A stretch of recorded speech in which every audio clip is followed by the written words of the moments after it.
Hello বন্ধুরা, আমরা এই বর্তমান সমাজে বাস করছি, কিন্তু এই বর্তমান সমাজে বাস করার জন্য আমরা প্রত্যেকেই ফোন ইউজ করে থাকি। এই ফোনটি আমরা যখন প্রথম পাই, কাছে পাই যখন, তখন ফোনটিতে আমরা প্রথমত একটি আমাদের অ্যাকাউন্ট বা ইমেল আইডি খুলতে হয়। ওই ইমেল আইডিটি কিভাবে খুলবেন তার প্রসেস সম্পূর্ণভাবে দেখিয়ে দিচ্ছি। ডিসপ্লেতে প্রথমত আমরা আপনার ফোনে ক্রোম ব্রাউজার কিংবা প্লে স্টোর অপশনটি থাকলে এই অপশনে ক্লিক করুন।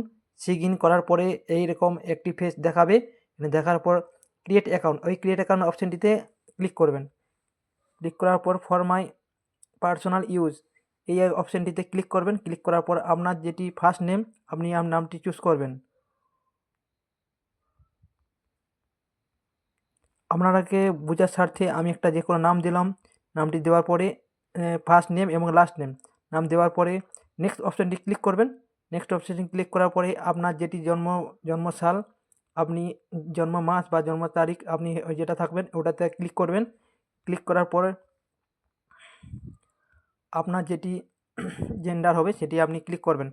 ক্লিক করার পরে নেক্সট অপশানটিতে আপনি যদি ইউজ মোবাইল নাম্বার করেন, আপনার মোবাইল নাম্বারটা অ্যাড করা অবশ্যই জরুরি, কারণ ইমেল একবারই তৈরি হবে। যে ইমেলটি পরবর্তীকালে হারিয়ে বা ভুলে গেলে এই ফোন নাম্বার যোগ থাকলে আপনি পরবর্তীকালে আপনার ইমেলটি ফিরে পাবেন। কিন্তু যদি আপনি নিজের মতো দেন, ফোন নাম্বার না দেন, আপনার নিজের চয়েস মতো ফোন নাম্বার যদি না দেন, তবে তো পরবর্তীকালে একটু সমস্যা হতে পারে।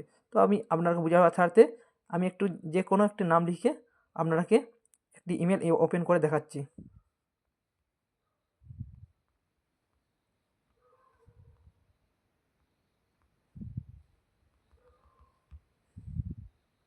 কলম করার পরে আপনার যেটা পাসওয়ার্ড মনে হবে আপনি একটি পাসওয়ার্ড দিবেন।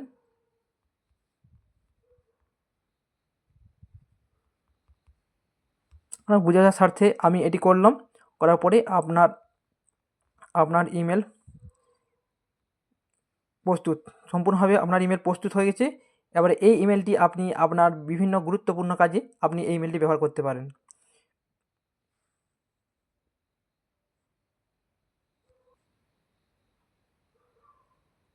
কীভাবে দেখালাম আপনাদের ইমেল আইডি খুলতে হয়। তো ভিডিও যদি অবশ্যই ভালো লেগে থাকে তো ভিডিওটিকে লাইক এবং সাবস্ক্রাইব বা শেয়ার অবশ্যই করবেন বন্ধুদের সাথে। ধন্যবাদ। জয় হিন্দ।